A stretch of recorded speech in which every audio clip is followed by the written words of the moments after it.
Welcome, Jenny.Lin.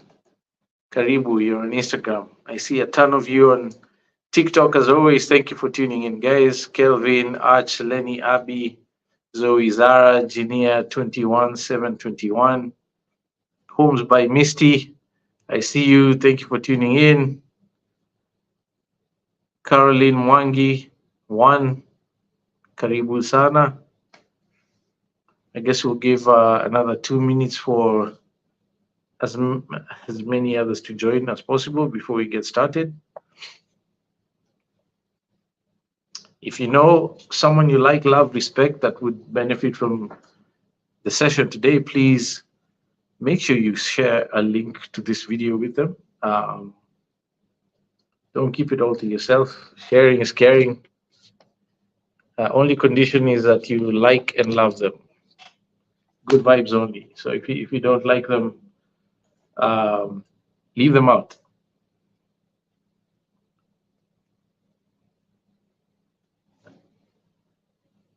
Again, it's 8:04 p.m. Thursday, the 29th of February, 2024. Our weekly live session. Karibuni sana, sana, sana. Welcome. Let's have a lively session today for the next 55 or so minutes, where you get to ask me any and all questions around land investment in Kenya, how to do it safely, learn from my experiences, mistakes, successes. We've been doing it for 13 years, so we know something, and hopefully it blesses someone with something new they hadn't considered before. Or maybe you don't have a question, you have a comment to make, a commentary to make about something interesting that happened in the real estate space in Kenya. You're welcome to do that as well. You have a criticism of us or something else in the property sector, also welcome. So let's get this conversation going. It's now 5 minutes past 8. Send in your questions, share the link with as many others as you can, and please, guys, like the session, because then the algos do their thing and send it to other like-minded people, and that helps us accomplish our mission here, right? So please like as many times as you can, share the link, and if you haven't subscribed to any of our social media platforms, please make sure you do, so you don't miss out on anything that we might put out there. All right, we're going to get started as usual. Ahadi Group, what's up, guys? Good to see you on Instagram. Thank you for tuning in as always. Ahadi Group says, here is my question for tonight. I believe that the government has environmental and zoning regulations in Kenya. Why is it that they never implement it? This is in regard to the growing number of apartment buildings in single-family residential spaces. Also, do you think introducing homeowners associations will be helpful to deal with such situations? That's a great observation, Ahadi Group. Yes, the government does have all manner of policies and regulations, environmental, zoning, infrastructure requirements, depending on the densities that are being prepared for or being created, particularly by practitioners like ourselves, land developers who are in the business ultimately of building communities of people by subdividing land. Okay. Why is it that they never implement? I think there's many reasons. Number one, it's a very expensive task to undertake, both in terms of human resource. The scope has multiplied many times over since many of these policies were created. A lot of them were inherited from our colonial masters, sadly. Just to give you an example of what I'm referring to as far as stretched resources is concerned. See, back in the day, when you paid your rates and rents to the municipality before they became county governments, those funds went into a kitty that primarily funded infrastructure development and maintenance. Of course, there were supplements from national budgets, development partners, donors, and that sort of thing, multilateral lending institutions, World Bank, so on and so forth, Africa Development Bank, and the likes. Now, unfortunately, either because of corruption, negligence, or just downright incompetence, because I have experienced a ton of that myself, dealing with all sorts of government offices. That's a fact that we have to accept and do something about. A lot of these funds get siphoned away from the entity that is supposed to use those funds to develop infrastructure to facilitate the settlement of humans for residential purposes, for commercial purposes, for transportation purposes, whatever the case may be. Now, because that doesn't happen anymore, also on the base of that is the fact that for decades, the valuation base has never changed. So people are paying rates and rents based on 1960s values, which doesn't make any sense. Property values have increased almost supernaturally since then, and the taxes have not been adjusted accordingly. In the meantime, population density increases, population sizes increase, especially when you consider rural to urban migration.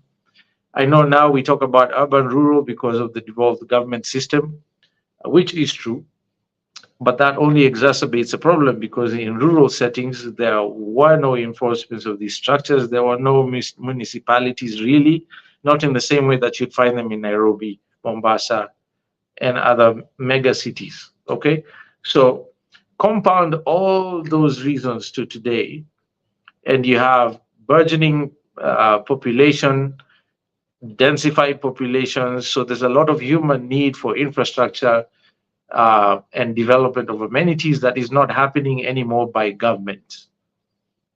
So what happens? Private developers are left to sort it out. Now, if a private developer has to develop roads, wastewater treatment, reticulate power, water, and today we talk about fiber optics, all that cost gets passed on to the consumer, which then makes the land, the base product, that much more expensive. And that has a knock-on effect on developed units because land is part of the cost that you pay for when you're buying a house, whether it's an apartment or a single-family residence. Are you catching my drift? So why do they never implement it? Yeah. So when you're talking about growing number of apartment buildings in single-family residential spaces, that's inevitable. Population has increased. There's therefore higher demand for space. And since the government is not developing infrastructure outwards to facilitate human settlement or urban sprawl in an organized manner, everyone wants to develop where there's sewer line, power, water, access to public transportation, for instance, roads. Okay, so single family residential areas all of a sudden start getting turned into high density apartment complex zones because there's nowhere else to develop that makes sense for the human beings that have to settle in these places. Okay, so will homeowner associations be helpful? Not at that scale, because homeowner associations cannot raise the capital to do wastewater treatment or waste treatment plants. Those suckers are expensive. There's a reason why they are done by government. And even then, the government doesn't really do it for profit. It's a subsidized service provided to the inhabitants of a country or a city or a town so that they don't have to live with their defecation all over the place like wild animals. It's the one thing that makes us separate from most other animals, I think, more than anything else, is we get to choose where we defecate and send our waste, as opposed to digging holes in the ground or marking our territory by peeing in the bushes, right? Waste treatment, hardly ever talked about, super important, extremely expensive. Government is doing a poor job of financing or planning for it. Places like Kitengela, Isinya, Joska, Utawala, Kamulu, I can go on and on and on and on. These places were never planned for. Government was asleep for whatever reason, incompetence, poor staffing, limited resources, blah, blah, blah. Any number of reasons you might want to pick up on, and people still have to settle. So you have urban sprawl in a very disorganized, unhygienic manner, and you have what's happening today. And in the worst of cases, we call them slums. So I don't think homeowners associations are the way to go about it. Homeowners associations can deal with very micro environments like a single estate subdivision here and there. But how does that fit into the larger jigsaw puzzle that is Nairobi East, Nairobi West, South Nairobi, CBD? And how do all those precincts relate to one another in a way that promotes healthy human interaction and living? That's a question we need to be answering. So, this is why we're very passionate about proper value addition. When we talk about subdividing land, don't just buy land, buy value. It's not just about the dirt within a certain set of dimensions that has a title deed. It's about what else comes along with the dirt that you own that allows you to live on it or utilize it like a civilized creature as opposed to being an animal. I can go on and on about this one for months, so I'll leave it there. Ahadi Group, I think you guys get the point. Yeah, all suggestions are welcome.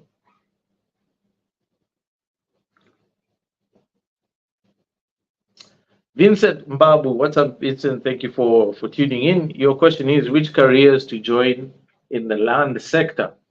There's plenty, but really depends on your interest. There's valuation, and that has to do with land economics. Okay, that's a course offered in universities and all sorts of other tertiary educational institutions all over the place, even online these days. Valuation, there's surveying, there's urban planning. Registered planners are not the same as surveyors. Those are two separate sort of professions with very specialized skill sets. Okay, and that is also very different. An urban planner is very different from an architect who specializes in urban development. Not the same thing. And that's another one. Architects, engineers, because we need civil engineering for all the infrastructure I just complained about. Whether it's mechanical, electrical. You get my point? There's a lot to do in the land sector, including law. Legal practitioners are unavoidable. We need lawyers to structure all these things in an orderly manner, make sure we are compliant with the laws and regulations that are in place, or even to create new ones to rationalize the situation at the time. So I hope I've answered your question, Vincent Mbabu. Sales, excellent one. Incidentally, I'll just point it out.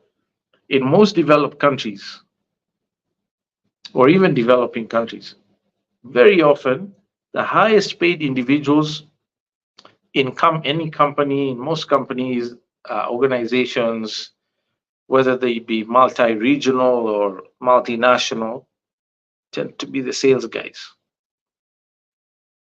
Yeah, worth looking into if you have the stomach for it. Become good at selling anything, and everyone will have use for you. All the best, Vincent.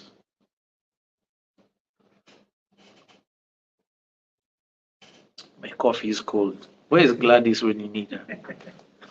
It's on the line. What's up, Gladys? You abandoned us. I heard you went on leave and I didn't even know. Watoto squeezy. A.I. Saeed Ahmed on TikTok. What's up, AI Saeed Ahmed? I hope that doesn't mean you're a robot or a bot asking questions.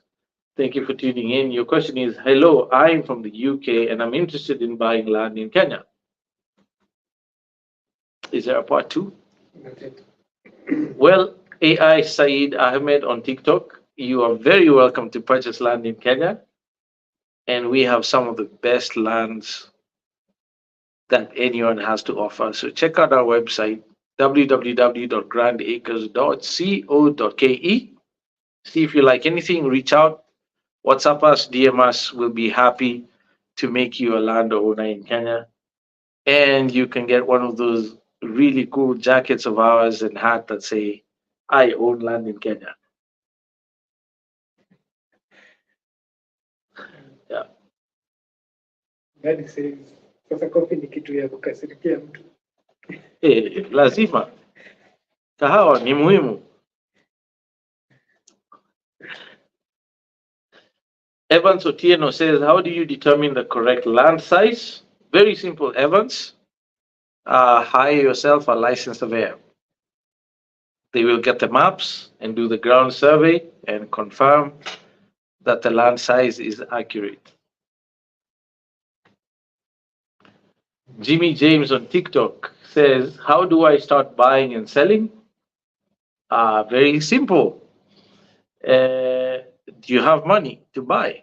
If you don't, how are you going to finance your purchases? Are you going to borrow? Are you going to pool capital with other like-minded individuals? But before all that, I would ask you, what's your intention? What's your goal? Why do you want to buy and sell? What are you trying to achieve? What's the reason? What's the motivation? Okay? Is it greed? Is it service to human beings? Is it, are you solving a problem for someone? You need to be clear about that because that will determine how much you can stomach and therefore your longevity in the business of buying and selling. Similarly, if you're going to sell, you need to build a proper platform that allows you to interact with as many of the right kinds of people as possible. Not everyone is going to be your customer. Not everyone is a buyer. Okay. How are you going to cultivate those? How are you going to identify them in the larger market? You need to be able to answer those questions. But selling is about service, first of all, to fellow human beings. And you have to be sure that what you're trying to sell is something that people want. If it's something that people want, selling shouldn't be a problem. And then just reach as many of those people as possible.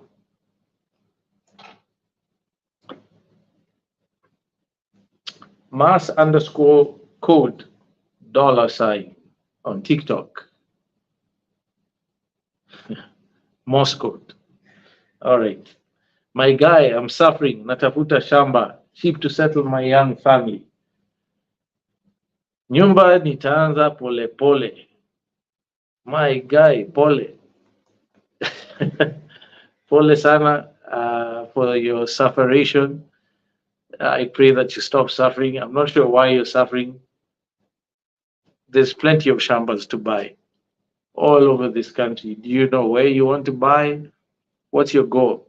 Is it for farming? You say you want to settle your young family. I presume that means you want to build a home. Where do you want to build a home? How does it relate to where your kids will go to school and how you get to work back and forth every day? Can you afford that particular area? If not, what can you do to afford it? Most good. Kuna maswali mengi tunafaa kujibu hapo. So download our checklist if you have it. It's on our website, grandacres.co.ke.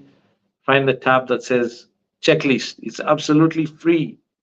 9 steps to safe land buying in Kenya. You will thank me later.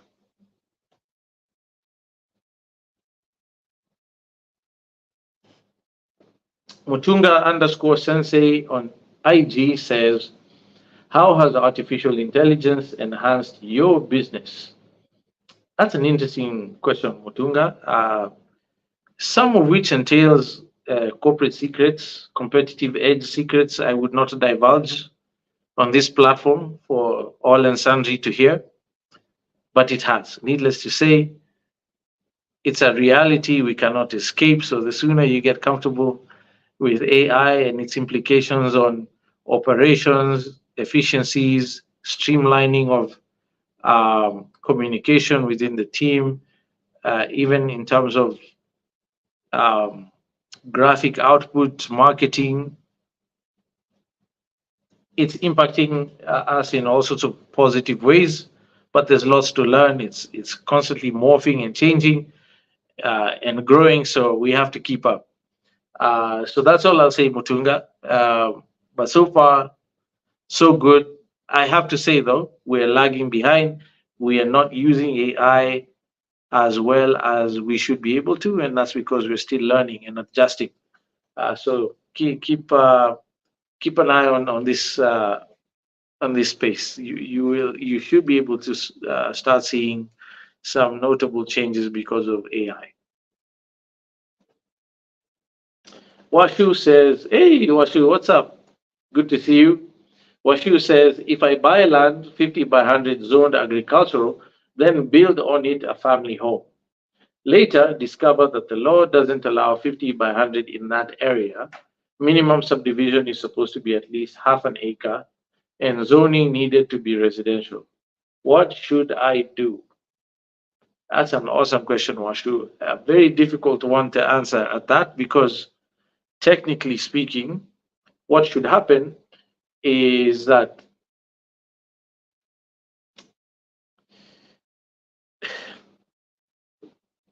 revocations of title are considered because 50 by 100s in most parts of this country are not permitted for agricultural use unless you can convincingly demonstrate modern farming practices that make it possible for you to harness the maximum value from agricultural activity from such a tiny space, such as greenhouses, hydroponics, where you have multi level, basically farming platforms. You're irrigating, you don't need the soil as a base and that sort of thing. If you're not familiar with hydroponic farming, please do yourself a favor. Google is your best friend. Unless you can demonstrate convincingly to a county authority that that's what you intend to use a 50 by 100 for, as far as agricultural productivity is concerned, technically speaking, the subdivision of a 50 by 100 agricultural without change of use should not have been possible in the first place, which then brings into question issues of revocation of titles. It's that simple, guys. I mean, it's an uncomfortable thing to hear because everyone in the show today is selling 50 by 100s everywhere in this country without proper change of use or zoning to the appropriate user.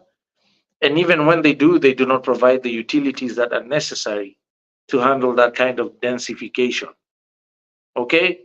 Primary, most primary of which for me, even beyond roads, power, water, blah, blah, blah, is waste treatment.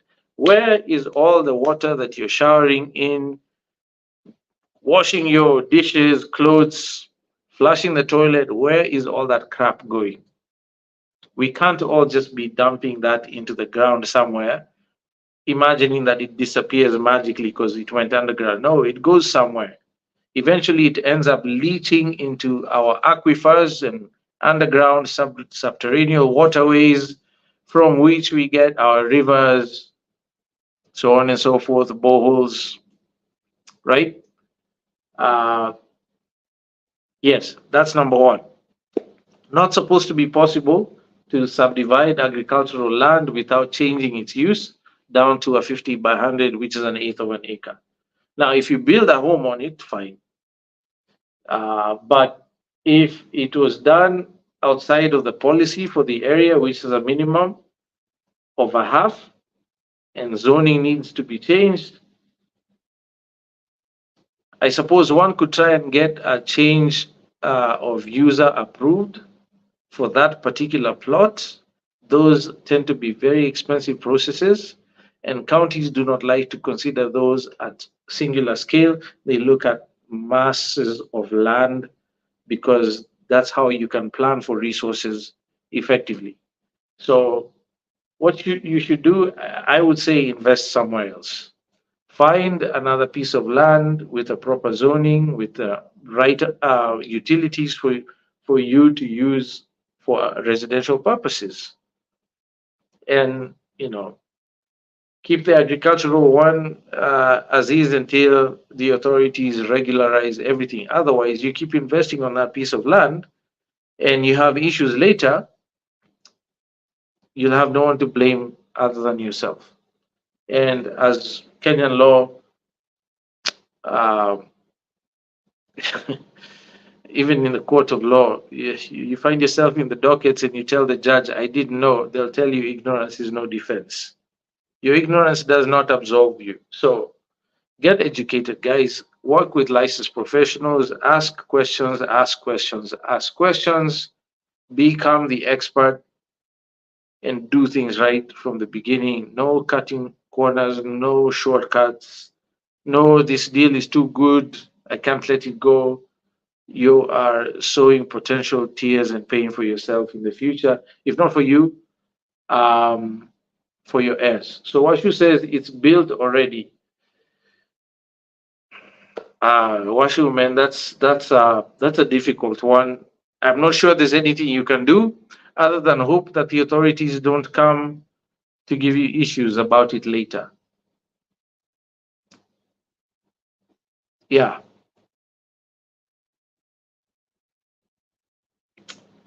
Kaka on TikTok says, what's wrong with Mwea irrigation scheme land? There is always fighting about ownership. Kaka on TikTok, I have to tell you, I am not in the know on issues pertaining to Mwea irrigation scheme land. So I do not qualify to make any comments about it. I'll get educated and maybe we can have a chat about this at one of our future Thursday live sessions, okay? I promise I'll look into that. Imbuko iko wapi? This is a question by Shiro Maish. Imbuko iko pande za Kajiado South, ukielekea Mombasa Road mpaka Emali town, which is 124 kilometers exactly from the Nyayo Stadium roundabout. You bust a right turn at that T junction, can't miss it, has signs and billboards and things like that. It's a road that leads all the way down to Oloitoktok and through to the border with Tanzania. 100 kilometers from that junction will get you to our border with TZ at Oloitoktok or just after Oloitoktok. So Imbuko is about 36 kilometers down that road from Emali town, just before Amboseli National Park. I should say about 42 kilometers before Amboseli National Park. And right around the area where there's a Simba cement plant on the right-hand side of the highway, if you're heading down to Oloitoktok. Right-hand side, if you're heading down to Oloitoktok. Okay? Huko ndio mali Imbuko iko. Former group ranch, still called Imbuko Group Ranch, but privately owned by the locals, the Maasai communities who are the ancestral descendants, rightful owners of the land there. That's who we typically purchase from whenever they want to sell. Still called Imbuko Group Ranch, but privately owned with separate titles. Okay?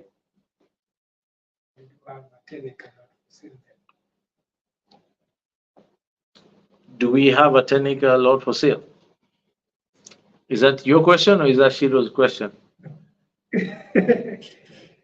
Yes, we do have a 10-acre block for sale in Imbuko. If you're curious, want to get more information, Shiro Maish, please check out our website as well as our socials. You can also just engage with us on the WhatsApp page. The number is 0700010001. I'll repeat that again. 0700010001. That's our WhatsApp number. Send a message. You'll be able to request for the brief or brochure for Imbuko, And if you have questions, we'll be happy to engage you. Book a site visit, come take a look, and own your piece of Kenya down there. There's only one left though, currently going for 9.49, is that correct? Or we have a special offer for a bullet payment for only 7.99. Imagine that. You're effectively paying 799K per acre. Okay, with all-weather Maram roads that we've done so that you don't have to get stuck when it's raining. Very close to fresh drinking water from Mount Kilimanjaro along the pipeline road, and also very close to Kenya Power's electricity lines. Stunning area, breathtaking views of Mount Kilimanjaro on a clear day. It's amazing. It almost makes your knees quake when you see that view. And we do have some photos on our website or on the brochure, and those are not stock images. Hakuna Photoshop. Those are real photos taken by ourselves, and also you'll find them in the video. So give us a call, Hero. Come on your piece of Imbuko.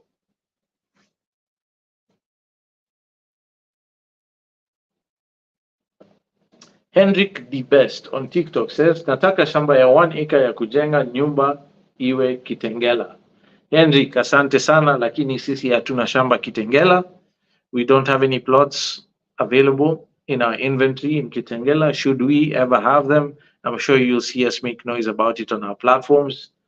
But I wish you all success finding the right one for you. Ochieng's Jewel Kenya on TikTok says, hello, sir. Any plots on sale? Plenty, Ochieng. Just check out our website, www.grandacres.co.ke, or you can check us out on WhatsApp. The number again is 0700010001. I'll repeat that, 0700010001. We have plots available in Naivasha, directly opposite the Safari Center. 1/8 plots, commercial, touching the road, residential on the back. Best neighborhood in Naivasha right now because of the Safari Center across the road. Starting from 8.99 million shillings only. We also have plots at the lakeshore, Elementaita, touching the water. Imagine that. As always, our sites are beyond comparison, and it's not something we just say. You can check it out for yourself. These are 1/4 acre, duly zoned, approved by Nakuru County for residential use. In actual fact, we are the only residential compound approved by the county on the shores of Lake Elementaita. Everything else tends to be agricultural or commercial. Okay, we're the only one that's a zoned residential. Fact. Get yours today. Only 4.99 million shillings for one. It'll be fully serviced, and there's only 10 of those remaining, I believe, after today. We sold one today. Where else? Nanyuki. Oh my goodness. We have a ton of amazing land in Nanyuki. 1/2 acres, residentially zoned as well, fully serviced, starting at 5.49 with waterfronting as well at Karionga Dam. Amazing site. You have to check it out. If you can see the video that's playing, we actually took that video in the middle of the longest drought we've had in Kenya. So doesn't look as green as it usually is, but you should visit the site now. It's stunning. Check it out as well. There's only 27 of those remaining out of 80. Although we're not marketing them yet at the moment, the gatehouse groundbreaking is happening this week. Finally, it has taken us so long to get to this point for all manner of reasons, including us suing the county for delayed permissions, getting subdivisions approved, COVID shutdowns, and delayed permits for construction. Why? Because we like to do things right. We don't take corners or shortcuts. And so it takes us a bit longer than we'd like sometimes, but we get it done right. So Get yours today before they're sold out. And more to come, so stay tuned. Thank you for asking, Otieno. Grandacres.co.ke. Tons of information. TJ on TikTok says, do all counties have land rates? Most do now. Well, I should say yes. All counties have land rates for leasehold properties because that's a given. Leasehold properties come with rates and rent. Okay. Some counties, however, are now charging rates even for freehold agricultural land. So, not all, but very many. And I'm pretty sure soon all will, uh, because it's an important internal revenue generation opportunity for the counties so that they don't have to rely too much on the national cake that gets divided at the treasury and sent to them. They can have own sources of revenue. So rates are going to be standard in most counties. I'm sure within the next 5 years, I'll be surprised if there's a county that is not charging rates, even for freehold land. Okay. Follow-up is like Kwale County. Where's the follow-up question? It's on TikTok. TikTok. So Kwale County, yes, they have land rates. All counties have land rates automatically on leasehold property, which means everything touching a beach, because all beachfronting property was lease, not. I've never seen a freehold beach property ever. So yes, simple answer to your question. Earth Money on TikTok says naweza pata shamba area za Taveta. I'm sure unaweza pata Earth Money, lakini sisi hatuna shamba huko kwa sasa. Tukipata tutasema na utajua, lakini kwa sasa hatuna shamba pande hizo. But I'm sure you can find if you look. Abdul Fatah on IG. What's up, Abdul? Good to see you on a Thursday live. Abdul Fatah says, as a buyer, how can I buy land without spousal consent? Is it only when buying from a company? Okay, Abdul Fatah, spousal consent is only required if someone is selling land. You know, for that transaction to be legally beyond reproach, the seller, if they're an individual and not a company, has to obtain a spousal consent, which is a sworn affidavit by the spouse consenting to the sale of that specific property. Standard practice, doesn't matter where in the country. So if you're the one buying from an individual, your seller is the one who requires a spousal consent, not you as a buyer. A buyer does not require spousal consent to buy. The seller requires one to sell. Okay, that's number one. Is it only when buying from a company? No, it's the opposite. Only when buying from an individual. When you're buying from a company, the equivalent of a spousal consent, if you want to think about it in those terms, is a board resolution by the board of directors. And you'll need the minutes and the extracts of those resolutions consenting or resolving to sell that property for a stated price, so on and so forth. So if you're buying from an individual, the seller needs to provide you a spousal consent. If you're buying from a company, the company needs to provide a board resolution. Are we together? Yeah. Excellent question, by the way. Kevlin and Company on TikTok says, hello, sir, I look up to you. My question today is, do you work with other agents on your projects? Thank you, Kevlin, for your message and for that kind compliment. Look up to God. Never man will disappoint you because we're not perfect. but I understand what you're saying, and I appreciate that kind of compliment. We do work with agents from time to time, right? As long as it's a formal engagement with an existing contract in place. So if you're in, see if you're going to be a right or the right fit for any number of our projects. And thank you for asking. Jim Gaddy on TikTok says, Boss, you are so resourceful. Thank you for loving what you do. Thank you, Jim Gaddy, for that awesome encouragement. I am so grateful. I am doing what I love to do. It's a blessing from God.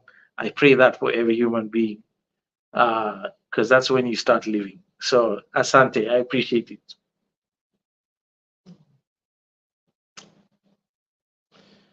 Mark Chalo, loving the consistency in your live videos. Thank you, Mark Chalo. I appreciate you. Thank you for supporting by watching. I hope you're sharing with all your friends, loved ones, family. Good vibes only, the people you like. Don't be selfish. Mark Chalo, don't enjoy it by yourself. Send the links out to as many people. And make sure you like the video, like the session, because then the algorithms kick in and invite more like-minded people, and that helps us achieve our mission, which is to empower as many people as possible to purchase land and own land safely in Kenya and build wealth. Okay? Abdul Fattah on IG says, what if the company is a holding company owned by an individual or a family? It doesn't matter, Abdul Fattah. Doesn't matter who owns it. The board resolution is a must. Okay? And without getting too much into issues of corporate law, companies and whatnot, the Companies Act, shareholding, there is a difference between ownership and board directorship. They are not always the same. Yes, as a shareholder, you can be in the board, but not all companies have board members who are shareholders. Okay? Either way, in either case, it doesn't matter. The point is you have a board resolution signed by the people who have a mandate to sign a board resolution within a company, and that will be clearly stated in a CR12, which is a document that the government will issue you. It's a search on a company, basically, is a CR12. You can get it on eCitizen. It'll tell you who the directors are, who the shareholders are, if there's a company secretary, how much of the company they own, blah, blah, blah. Board resolution must be given irregardless, I should say, like our former president, His Excellency Uhuru Muigai Kenyatta, irregardless, okay? If the company is a holding company owned by an individual or a family, still require a board resolution. And if you're keen to learn more about that, Abdul Fattah, please have a conversation with a licensed advocate. They can educate you a whole lot more than I possibly could on this session. And that's just the best way to go, okay? Because you're asking about a very legal situation, and there are experts who deal with that. Kaka on TikTok, how does mortgage work? Well, Kaka, mortgage, how does it work?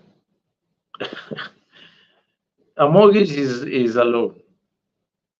That's how it works. A bank gives you money to buy a property. You promise to pay the money back with interest over a specific period of time, and they will assess your credit worthiness and ability to support the monthly payments over the period of time that you're promising to make it.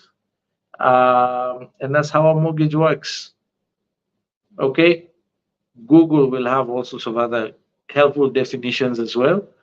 But interestingly, the word mortgage is a combination of two words. Mort, I think that's Latin.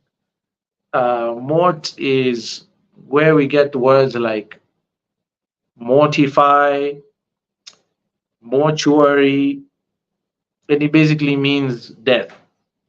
Mort is death. Okay? Gage, Gage in the word mortgage is also part of the root word for gauging or to measure or to grip or to hold tight. Okay, so interestingly, someone pointed this out to me. I was mortified, and I haven't taken a mortgage since, because the word mortgage means death grip, literally. Literal translation of mortgage is death grip. So do it wisely. Don't put yourself in problems. That's all I'll say. Mark Charlo, I own a security systems company. Does Grand Acres collaborate with such entities? Explain the word collaborate, Mike Charlo or Mark Charlo, so that I can answer you appropriately. In what way do you see us collaborating? Perhaps I can answer that question. Let us know. Washu says, any chance you'd start installment payment with interest on maybe selected properties?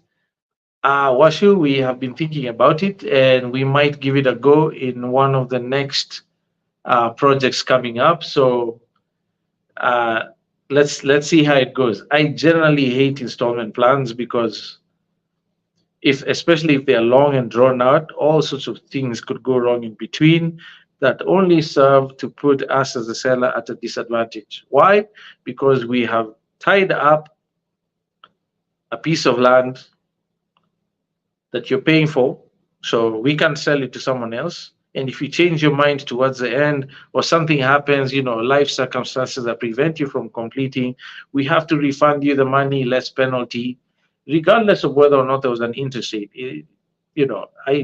1% interest every month doesn't do anything for me from a commercial perspective, because commercial interest rates are higher than that. Okay, I think today commercial interest rates are between 18 and 20%, some even higher. So not a very attractive prospect for us as land sellers, particularly Grand Acres, but we're gonna try and experiment on this and see how it goes. But thanks for asking, Washu. Next question. Back to Mark. Mark says, by implementing electric fences and surveillance equipment. Well, Mark, we work with some companies that do sort out our electrical fencing needs. So I think we're covered on that. Perhaps on surveillance equipment, happy to see. Reach out, let's have a chat, book an appointment, see if you have anything that could add value to our products. Kevlin and Company on TikTok says, again, how do I reach you? DM, a call, or walk in your offices? Just DM us, and someone will guide you on how to book an appointment so that you don't walk into our offices when I'm not here, because I'm very often not here. One of my primary objectives or roles at the company that I work for, Grand Acres and Goshen Acquisitions, is land scouting, business development. So I'm very often out and about. Today I did a sales trip to Lake Elementaita with a lovely customer. So I was gone until lunchtime. So you want to book an appointment so that you don't walk in and I'm not here. That would be sad for you, to waste your time. And I would also hate the opportunity to interact with you. So DM, and you will be guided on how to do that. Joe 2.0 on TikTok says, I have never understood how REITs work. Could you kindly give some insight? Wait, Joe, that one requires a whole session by itself. That's a very specialized part of the real estate business. It basically has to do with, in a sense, democratizing property ownership. And it can take all sorts of shapes and sizes. But the point is, you pool funds, develop or purchase income generating properties. Well, that's a very critical component of how REITs, real estate investment trusts, that's what REIT stands for. REITs are real estate investment trusts. The only reason they work is that the assets being purchased are income generating. So rental units, commercial spaces, maybe even industrial spaces, that sort of thing. And then you share the revenue, the yields are split. The most creative ones I've seen, I think this has been done in Dubai and they're trying to do it on blockchain, is to make it so that if a property, say an apartment, is selling for the equivalent of 20 million shillings, rather than looking for a single buyer who has access to 20 million shillings to purchase, you can put it out into the platform through a REIT structure where 200 individuals, 300, 1,000, whatever the number is, can purchase a portion of that apartment. So if all I had was 10 million instead of 20, I would put in my 10. The next guy, if all they had was 50 shillings or 100 shillings, they would put in theirs. All that is pooled to secure the ownership, and the yields, the income yields from that asset get shared proportionately depending on how much you put in, which I think is brilliant, because then you can participate in this amazing investment class without being shut out because of lack of capital at certain quantums. So like I said, it's a very exhaustive topic you brought up, Joe. And strictly speaking, I am not the best expert to advise you on that. There are people in finance who specialize in this, and I strongly advise you find some of those. Standard, I think, is Standard Investment Group were the ones who did the first REIT in Kenya. They're a great entity to go and learn about REITs. Okay. And also, Google is your friend. You'll be surprised how much information you can find out there on how REITs work. TikTok is also a good one. You'll even have videos, people explaining how REITs work, real estate investment trusts work. Okay, that's my recommendation for you, Joe. And thank you for asking. Mufasa on TikTok says, can I take a loan, buy a house, and get rent as profit? In theory, yes, you can, Mufasa, but that is heavily dependent on the commercial interest rates, which are based on the central bank's base rate or commercial base rates. In Kenya, that's tricky. I don't know a single person who has taken a loan to buy a house and is collecting enough rent to cover the monthly death grip payments, mortgage payments, and have a profit. In fact, in some cases, what I see is people having to top up the rental income just to meet the mortgage payment, the loan payment. Okay, so a lot of things come into play, and these are macro problems that have to be sorted out by fiscal policies in the country, as driven by the Central Bank of Kenya and in collaboration with the commercial banks. Countries like South Africa are very mature in this. And just to demonstrate that point, in Kenya, the last I heard in terms of reporting is that we have on average somewhere between 30 and 35,000 mortgages in Kenya. Total number of mortgages in Kenya, only 35,000. Call it 40 even, whatever, 40,000. For a population of 54 million, that is pathetic. Why? Because Kenya is mostly a cash market. People don't borrow. They use the sacco, they go to the chama, or they just save money and build their home cash. Might take forever, but they pay cash. They don't borrow from the bank. Okay? And I think the cooperative movement has a lot to do with why that is. But at the base of all that is our interest rates. They're high. No other way to say it. In contrast, a country like South Africa issues somewhere in the region of 30,000 mortgages every month. Okay, I'm going to repeat that.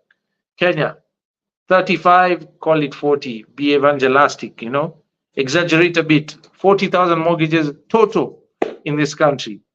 South Africa issues 30,000 or more mortgages every month.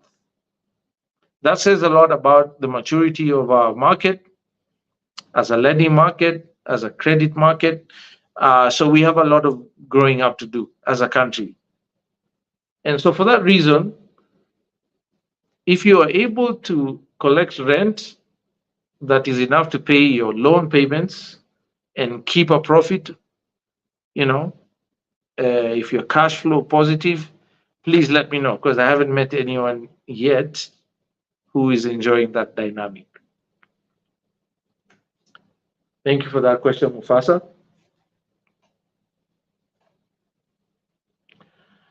YB_P.K on IG says, what's the best advice you can offer to a 20-year-old person about investing?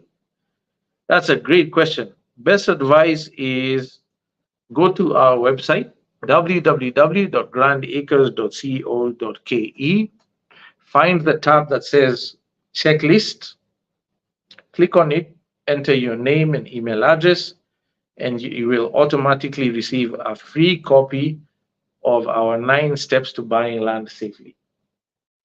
Now, YB_P.K on IG, I presume because we are real estate land experts, you're asking about investing in land, right?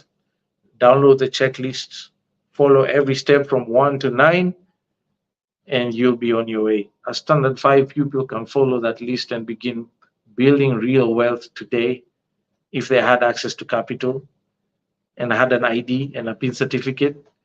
Okay, point is, it's very simple, and we've made a free resource for you. Download it, share it with everyone you like, love, and respect that is as curious as you are, especially at 20, about investing in land. I'm assuming you're the one who's 20. Forgive me if I'm wrong, but that's the best advice I can give you, honestly. Define your goals and get busy now. Today is the cheapest that land will ever be. So get busy now. No excuses. Anything is possible. Thank you. Samuel1 on TikTok says, what's your take on the 1,000-acre Kirima land? What happened there? Samuel, I think we did a session on this already, and I would hate to go back into that, but needless to say, the courts have found that the Kirima's ownership is incontestable. Okay, they own the land, period. This is why when you purchase land, you do it right. Doesn't matter how many people show up and build homes, how many years later, the courts can decide that you are all there illegally. And in this case, the court decided that by the end of 2023, that is December 31st, everyone needed to have vacated the piece of land, or else the Kirimas were allowed to take whatever action they deemed necessary to evict and or demolish those homes. What's my take? Kudos. I mean, strong property rights should be what they ought to be. Strong, meaning they're inflexible. There can be no way to adulterate someone's ownership if they acquired a piece of land legally and ethically above board. Doesn't matter how much pressure is piled on them by how many thousands of people. Yes, it's sad that people were conned into buying land that did not belong to whoever was selling. But at the same token, a lot of those people did not follow due process to begin with. Why? Because there were no title deeds at the time. Many of them were paying cash instead of doing it properly through the bank and getting proper records. Many have said they don't even have copies of sale agreements. I mean, at the end of the day, people took shortcuts because they saw a good deal. They thought there was land available. Someone duped them and misled them. And now they found themselves in the situation that they are. In the end, I think at the moment, there's an agreement to settle amicably. So the Kirimas are in talks with all the affected settlers on their land to agree on payment plans. In essence, all those people have to buy their land all over again, sadly. But that's the way it should be. The law should not be prejudicial. It should serve, it should cut both ways. Okay? You can't want the law to work for you when you're the one being, when you're the one whose land is being grabbed, right? Uh, it goes both ways. So when you're the one who purchased land irregularly, you should expect the law to act as it should. So I commend the courts for upholding the Kirima's property rights in that situation. I am sad that people are suffering and have to go through the the trauma of having to raise funds again. I listened to one old lady relate how she's retired, has not worked for years. She slaved away, saved, did whatever she could to build where she built, and now she has no way of paying for her land again. So what's going to happen to her? Terrible. But the real evil enemy here are the conmen, the people who preyed on these people's desire to own land and sold them land that was not theirs. Now, what's the law going to do about that? I don't know. We wait to see. But that's my take for the time being. So do it right. No shortcuts. That's why we spend all the time we do yapping about this. That's why I'm on TikTok and Facebook and YouTube and Instagram right now instead of at home at 9 p.m. talking about this, because it matters. Real lives are at stake.